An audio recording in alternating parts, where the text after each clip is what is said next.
اعوذ باللہ من الشیطان الرجیم بسم اللہ الرحمن الرحیم رب اشرح لی صدری ویسر لی امری واحلل عقدۃ من لسانی یفقہوا قولی۔ جب دنیا ریزہ ریزہ ہو جائے گی، قیامت کی چھوٹی اور بڑی نشانیوں کے بارے میں، علامات کبریٰ، قیامت کی بڑی نشانیاں، دجال کا خروج، 26واں حصہ۔ دجال پوچھے گا، کیا تم مجھ پر ایمان لاتے ہو؟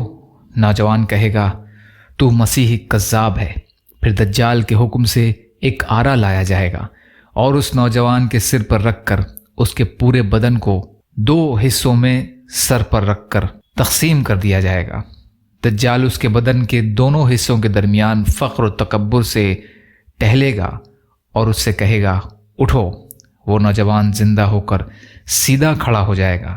دجال کہے گا، کیا تم مجھ پر ایمان لاتے ہو؟ وہ کہے گا، اب تو مجھے تیرے بارے میں پہلے سے بھی زیادہ یقین ہو گیا ہے۔ پھر وہ مومن نوجوان کہے گا، اے لوگوں، میرے بعد اب یہ کسی کے ساتھ ایسا نہیں کر سکتا۔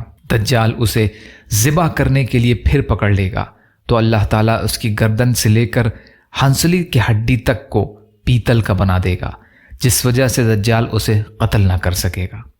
بالآخر اسے اس کے دونوں پاؤں اور دونوں ہاتھوں سے پکڑ کر اپنی آگ میں پھینک دے گا۔ لوگ یہ سمجھ رہے ہوں گے کہ اسے آگ میں پھینکا گیا ہے، لیکن حقیقت یہ ہوگی کہ اسے تو جنت میں پھینکا گیا ہوگا۔ پھر نبی کریم صلی اللہ علیہ وسلم نے فرمایا، یہ نوجوان اللہ رب العالمین کے نزدیک عظیم الترین شہید ہوگا۔ صحیح مسلم کی روایت ہے۔ یہ حدیث علم شرعی حاصل کرنے کی اہمیت کی دلیل ہے۔ اگر اس مومن نوجوان کے پاس دجال کی صفات کے بارے میں پہلے سے علم موجود نہ ہوتا تو یہ دجال کو کبھی نہ پہچان سکتا۔ لہٰذا ہر وہ شخص جو باطل کا مقابلہ کرنا چاہتا ہے، اس کے لیے ضروری ہے کہ وہ اپنے آپ کو علم شریعت سے مسلح کرے۔ اس نوجوان کو یقین ہوگا کہ یہ دجال ہے اور وہ اس کے علاوہ کسی اور کو قتل نہیں کر سکے گا، اس لیے کہ یہ نوجوان علم نبوت سے فیض یافتہ ہوگا اور اسے علم ہوگا کہ حدیث میں جس نوجوان کا ذکر کیا گیا ہے اس سے بذات خود وہی نوجوان مراد ہے۔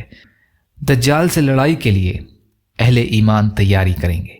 حضرت ابو ہریرہ رضی اللہ عنہ بیان کرتے ہیں کہ رسول اللہ صلی اللہ علیہ وسلم نے فرمایا، جب مسلمان جنگ کی تیاری کر رہے ہوں گے اور صفیں مرتب کر لیں گے تو نماز کی اقامت ہوگی اور اسی وقت عیسیٰ ابن مریم علیہ الصلاۃ والسلام نازل ہوں گے۔ صحیح مسلم کی روایت ہے۔ حضرت حذیفہ بن اسید رضی اللہ تعالیٰ عنہ کہتے ہیں کہ نبی کریم صلی اللہ علیہ وسلم نے خروج دجال کے بارے میں اور امام مہدی کے اپنے ساتھیوں کے ہمراہ اس کے خلاف جہاد کی تیاری کے سلسلے میں ارشاد فرمایا، دجال مدینہ کے قریب آ کر اس کے بیرونی علاقے پر قابض ہو جائے گا اور مدینہ والوں کو باہر نکلنے سے روک دے گا۔ پھر وہ بیت المقدس میں جبل عیایا کے پاس آئے گا اور مسلمانوں کی ایک جماعت کا محاصرہ کر لے گا۔ مسلمان اس کے باعث شدید مشکلات کا سامنا کریں گے۔ بالآخر مسلمانوں کے عمراء کہیں گے، تم لوگ کس بات کا انتظار کر رہے ہو؟ اٹھو اور اس شیطان کا مقابلہ کرتے ہوئے اپنے رب سے جا ملو، یا پھر تمہیں فتح نصیب ہو جائے گی۔ وہ دجال سے لڑائی کے بارے میں مشورہ کریں گے۔ جیسے ہی صبح ہوگی، عیسیٰ ابن مریم علیہ الصلاۃ والسلام تشریف لے آئیں گے۔ دجال کا سامنا کرتے وقت مسلمان کو کیا کرنا چاہیے؟ حضرت ابو امامہ باہلی رضی اللہ عنہ بیان کرتے ہیں کہ رسول اللہ صلی اللہ علیہ وسلم نے فرمایا، اس کی آنکھوں کے درمیان کاف، فا اور را لکھا ہوا ہوگا۔ ہر مومن اسے آسانی سے پڑھ لے گا۔ تم میں سے جو کوئی اسے پائے، اسے چاہیے کہ اس کے چہرے پر تھوک دے اور سورہ کہف کی ابتدائی آیات کی تلاوت کرے۔ اس سلسلے کا باقی حصہ انشاءاللہ کل کی ریکارڈنگ میں۔ یا اللہ ہم سب کو کہنے سننے سے زیادہ عمل کی توفیق عطا فرما۔ یا اللہ مظلوم فلسطینیوں کی، کشمیریوں کی، روہنگیا مسلمانوں کی اور مسلمان جہاں بھی پریشان حال ہیں، ظالموں کے ظلم کا شکار ہیں، آپ ان کی بھرپور مدد فرمائیے۔ یا اللہ ہم سب کو اپنی استعداد کے بقدر اپنا حق ادا کرنے والا بنائیے۔ یا اللہ حلال دے دیجئے، حرام سے بچائیے، اپنے غیر سے بے نیاز کر دیجئے۔ یا اللہ جو مانگا وہ بھی عطا کر دیجئے، جو بھول گئے ہوں اپنے فضل کرم سے عطا فرمائیے۔